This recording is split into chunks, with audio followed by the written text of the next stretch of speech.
আসসালামু আলাইকুম রহমতুল্লাহ। নতুন একটি এপিসোডে আপনাদেরকে স্বাগতম। তো বন্ধুরা, আজকের আলোচনার বিষয় হলো মেমব্রেন হাউজিং এবং মেমব্রেন।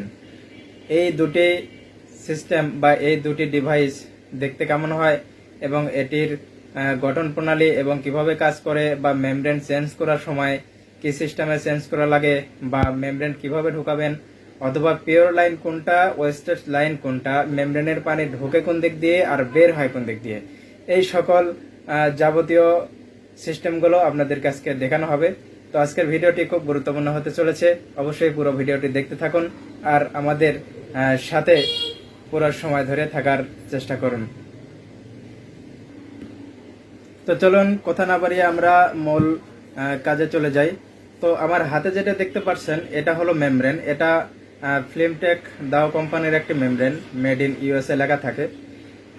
তারপরে এইটা হলো মেমব্রেনের মাথা, এই দিক দিয়ে পানিটা ঢুকবে আর কি। এটা মেমব্রেনের নব, আর এই যে এই মেমব্রেনের যেটা সিল দেখতেছেন বা ফিল্ম, এইটা দিয়েই পানিগুলোর প্রবেশ করবে। আর এই যে এটা যেটা দেখতেছেন কালো, এটা হলো মেমব্রেনের ওয়ারিং। হ্যাঁ, এই ওয়ারিংটা আপনার এই হাউজিং এর ভিতরে যখন আপনি মেমব্রেনটা ঢোকাবেন, কিভাবে ঢোকাবেন এটা আমি লাস্টে দেখিয়ে দেব। তো মেমব্রেন সম্পর্কে একটু কথা বলে নেওয়া যাক। এটার ব্যাস সাধারণত হয়ে থাকে 0.0001 মাইক্রন, যেটা এক লক্ষ এক ভাগকে 10 লক্ষ ভাগ করলে যে এক ভাগ হয়, সেই এক ভাগ সমান হলো 1 মাইক্রন। তো বন্ধুরা চলুন আমরা সামনে বাড়ি। এটা হলো মেমব্রেনের পিছনের সাইডটা, একবারে হাউজিং এর লাস্ট মাথায় যে পৌঁছে যাবে সেই সাইডটা হলো এটা। এখানে দুইটা বা একটা বা তিনটা ওয়ারিং লাগানো থাকে। তো এই দিক দিয়ে পিওর পানিটা বের হবে। তো বের হয়ে এটা কোন দিক দিয়ে যাবে সেটা আমি লাস্টে দেখাচ্ছি। এটা মেমব্রেনটা এরকম হয় আর কি, মেমব্রেনের গঠন প্রণালীটা এরকম। জাস্ট এই দিক দিয়ে সোজা এদিকে এভাবে ধরে মেমব্রেনটা হাউজিং এর ভিতরে ঢোকাতে হবে। কিভাবে ঢোকাতে হবে আমি একটু প্র্যাকটিক্যালি দেখা দিচ্ছি। তো এই হলো মেমব্রেন হাউজিং। যদিও এটা এই মেমব্রেনের হাউজিং নয়, এটা যেহেতু আমি হাতের কাছে পেয়েছি এটা দিয়ে দেখা দিচ্ছি। প্রত্যেকটা হাউজিং এবং ছোট যে ক্যাপাসিটিগুলো হাউজিংগুলো আছে, এই হাউজিংগুলো একই ধরনের হয়ে থাকে। এই ছোট বড় বা 400 জিবিডি থেকে একবার 50 জিবিডি নিচে পর্যন্ত যে হাউজিংগুলো হয়ে থাকে একই ধরনের বা একই বিল্ড কোয়ালিটি হয়ে থাকে। তো চলুন আমরা এখন এটা খুলে দেখাই। এটা একটু শক্ত থাকে, এটা হ্যান্ডেল বা হাতল দিয়ে খুলতে হয়। তো এই হলো মেমব্রেনের ভিতরে, হাউজিংটার ভিতরে দেখুন, এটা হলো মেমব্রেনের উপরের ঢাকনা বা চাপ যেটা বলে আর কি। আর এই দিক দিয়ে মেমব্রেনের এই দিক দিয়ে পানিটা ঢুকবে, এই দিক দিয়ে পানিটা ঢুকে আপনার এই দুই সাইড দিয়ে পানিটা বের হবে। এখন এটা সহজে বুঝবেন কিভাবে যে এইটা ওয়েস্টেজ লাইন না এইটা ওয়েস্টেজ লাইন, অথবা এইটা পিওর লাইন না এইটা পিওর লাইন। তো বন্ধুরা, এটা সহজভাবে বোঝার একটা সিস্টেম আছে, এখানে মার্কিং করা থাকে। যেটা আপনার পিওর লাইন সেখানে দেখুন এই যে এরকম একটা কালার দিয়ে মার্কিং করা থাকে, আর এটাতে কিন্তু কালার দিয়ে মার্কিং করা থাকে না, এটা শুধু এই নবটা লাগানো থাকে। এই যে এটার ভিতরে নব লাগানো আছে, ক্লিপটা। তো এইটা মার্কিং করা থাকে। যে অনেক সময় চায়না যে কোম্পানিগুলো আছে, চায়না কোম্পানিগুলো কিন্তু এই মার্কিংও থাকে না। তখন আপনি কি করবেন, সরাসরি খালি এখান থেকে ছোটানো থাকে, এই অ্যালবোগুলো লাগানো থাকে না।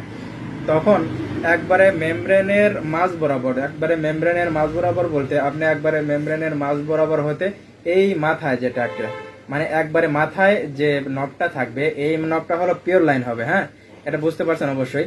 একবারে মাথা বরাবর যে লাইনটা হবে এটা পিওর লাইন, আর যেটা ওয়েস্টেজ লাইন সেটা এই মাথা থেকে একটু নিচের দিকে হবে। তা বুঝতে পারলেন যেটা কোনটা এখন ওয়েস্টেজ লাইন কোনটা পিওর লাইন। যদি এটা মার্কিং নাও করা থাকে খুব সহজে আপনারা বুঝতে পারবেন যে যেটা একবারে মাঝখানে যেটা থাকে এটা পিওর লাইন, একটু সাইডে অথবা একবারে ধারে যেটা থাকে এটা হলো ওয়েস্টেজ লাইন।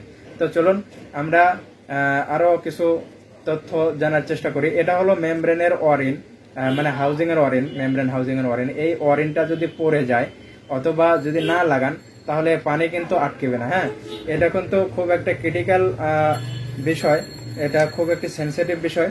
যে এই ওয়ারিংটা যদি আপনি না লাগিয়ে এই ঝাপনিটা লাগাই দেন তাহলে কিন্তু মেমব্রেনের পানি যাওয়ার সময়, মোটর দিয়ে পানি যাওয়ার সময় এই পানিটা লিক হবে এবং বাইরেও চলে আসবে। এটা ভালো করে আটকায় দেওয়ার চেষ্টা করবেন এই ওয়ারিংটার সাথে। হ্যাঁ, তো মেমব্রেনে ঢোকাবেন কিভাবে, এই হাউজিংটা জাস্ট এভাবে ধরবেন।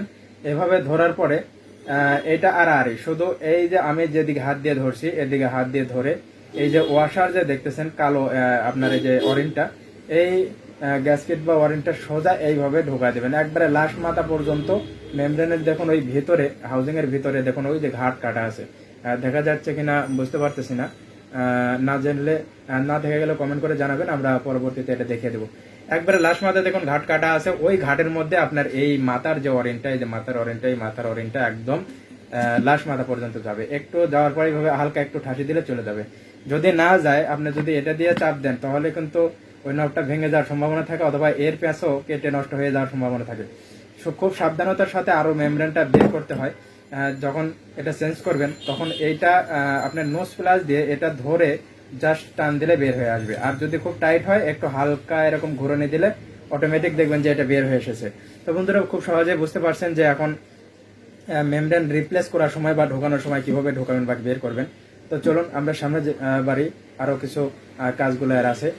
যখন আপনি এই জিনিসগুলো লাগাবেন তখন একবারে সেম করে এভাবে লাগায় হাতের টাইটে রাখার চেষ্টা করবেন। হাতের টাইটে রাখলে হবে কি, পরবর্তীতে খুলতে সুবিধা হবে।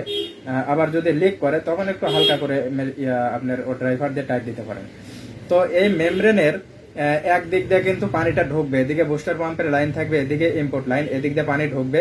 আর পানিটা পিউরিফিকেশন হয়ে মধ্যের যে লাইন, এই লাইনটা আপনার পিউরিফিকেশন বা ট্রিটেড ওয়াটার বা এটা হলো খাবার পানিটা তৈরি হবে। এই পানিটাই আপনার ট্যাঙ্কিতে যায় বা রিজার্ভ ট্যাঙ্কে, এই যে রিজার্ভ ট্যাঙ্ক দেখতে পাচ্ছেন, এই রিজার্ভ ট্যাঙ্কে যায় এই পানিটা জমা হবে। আর আপনার এই ওয়েস্টেজ লাইনের পানি, তার মানে হলো যে এক দিক দিয়ে পানি ঢুকতেছে আর দুই দিক দিয়ে পানি বাড়াবে। হ্যাঁ, একটা হলো পিওর লাইন, একটা ওয়েস্টেজ লাইন বা ডার্ট ওয়াটার বা নোংরা ওয়াটার, যেটা বলেন ভাইরাস ব্যাকটেরিয়া সহ যে আদার্স যে সেডিমেন্টেশন বা কেমিক্যাল গুলো আছে, যেগুলো মানুষের বডির জন্য বা হিউম্যান বডির জন্য ক্ষতিকর, এই কেমিক্যাল বা ক্ষতিকারক পদার্থগুলো এই লাইন দিয়ে সব বের হয়ে ওয়েস্টেজ লাইন দিয়ে চলে যাবে।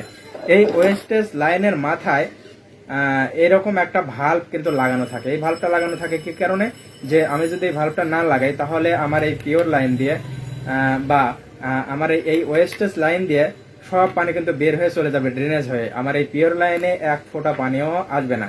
তাহলে কি করতে হবে, আমার এরকম একটা ভাল্ব লাগাতে হবে। তো ভাল্বের ডেসক্রিপশন সহ আমাদের চ্যানেলে ভিডিও দেওয়া আছে, যে চ্যানেলে ভিডিওগুলো দেখে আপনারা এই ভাল্ব সম্পর্কে জানতে পারেন যে কোন ক্যাপাসিটির মেমব্রেনে কত ক্যাপাসিটি ফ্লো রেস্ট্রিকশন ভাল্ব অথবা ওয়েস্টেজ ভাল্ব ব্যবহার করবেন। তো বন্ধুরা এবার বোঝা গেল যে একদিক দিয়ে পানিটা ঢুকবে এই সাইড দিয়ে, আর এই দুই সাইড দিয়ে পানিটা বের হবে। যেটা মাঝ বরাবর থাকবে এটা হলো পিওর লাইন, আর যেটা একবারে সাইডে থাকবে এই সাইডটা হলো ওয়েস্টেজ লাইন। তো এই ছিল মেমব্রেনের কারসাজি বলা চলে আর কি। এটা না জানলে অবশ্যই আমাদেরকে কোশ্চেন করবেন। চ্যানেলের ডেসক্রিপশন বক্সে লিঙ্ক দেওয়া থাকবে, অথবা আমাদের কমেন্ট সেকশনে গিয়ে আপনারা কোশ্চেন করতে পারেন, যে কোনো ধরনের কোশ্চেন করতে পারেন, আমরা এটার উত্তর দেওয়ার চেষ্টা করবো ইনশাল্লাহ। তো বন্ধুরা যদি ভিডিওটা ভালো লেগে থাকে অবশ্যই ভিডিওটা বেশি বেশি করে শেয়ার করে দিবেন, কারণ এই ভিডিওটা আরেকজনের কাছে গেলে আরেকজনও এই জিনিসটা জানতে পারবে। অবশ্যই ভালো কাজ করলে আপনাকে সওয়াব দেওয়া হবে নির্ঘাত। আর প্রথম ঘটনা হলো যে এই জিনিসটা যদি আরেকজন জেনে ফেলে তাহলে সে বিভিন্ন ধরনের ক্ষতি থেকে অবশ্যই বাঁচবে। মেমব্রেনের সাইটটা অবশ্যই ক্রিটিক্যাল সাইট, খুব সহজেই বুঝতে পেরেছেন আশা করি। তো যদি ভালো লেগে থাকে অবশ্যই আমাদের চ্যানেলটিকেও সাবস্ক্রাইব করে দিবেন, আর পরবর্তী ভিডিও আসার আগ পর্যন্ত আমাদের সাথেই থাকুন। আমাদের চ্যানেলে এই ধরনের ভিডিওগুলো অনেক দেওয়া আছে, আপনারা দেখে ওই ভিডিওগুলো দেখে মেশিনের সার্ভিসিং, পুরো সার্ভিসিংটা শিখে নিতে পারেন। পুরো এক ভিডিওতেই পুরো একটা মেশিনের সার্ভিসিং সিস্টেমটা বুঝিয়ে দেওয়া আছে, আবার আলাদা আলাদাভাবে পার্টও বুঝিয়ে দেওয়া আছে। তো বন্ধুরা সে পর্যন্তই, ভালো থাকুন, আল্লাহ হাফেজ, আসসালামু আলাইকুম ওয়া রাহমাতুল্লাহ।